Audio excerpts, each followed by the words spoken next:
যে তদন্ত চলছিল টাস্কফোর্স কর্তৃক, এটির প্রতিবেদন দেওয়ার কথা ছিল 6 এপ্রিল 2025-এ। কিন্তু 6 এপ্রিল 2025-এ আদালত বন্ধ থাকায় আজকে এই মামলাটি শুনানির জন্য এসেছিল।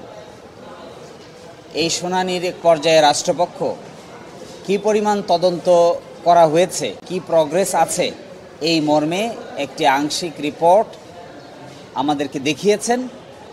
কিন্তু যেহেতু আইনি বাধ্যবাধকতা আছে, তদন্ত চলমান, সেই জন্য সেই রিপোর্টের কপিটি আপাতত আমরা আইনিভাবে পাইনি।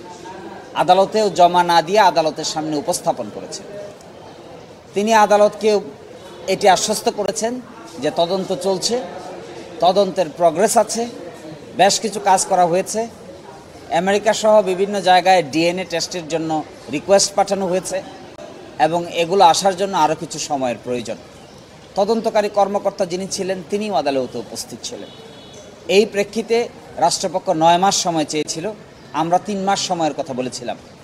অবশেষে আদালত বিচার বিবেচনা করে 6 মাস সময় মঞ্জুর করেছেন এবং পরবর্তীতে 22 অক্টোবর 2025-এ পরবর্তী আদেশের জন্য আদালতে আসবে। আমরা আশা করব এই সময়ের মধ্যে কিংবা তার আগেই যদি তদন্ত কমপ্লিট হয়ে যায়, তাহলে তদন্তকারী কর্মকর্তাগণ আদালতে তার তদন্ত রিপোর্ট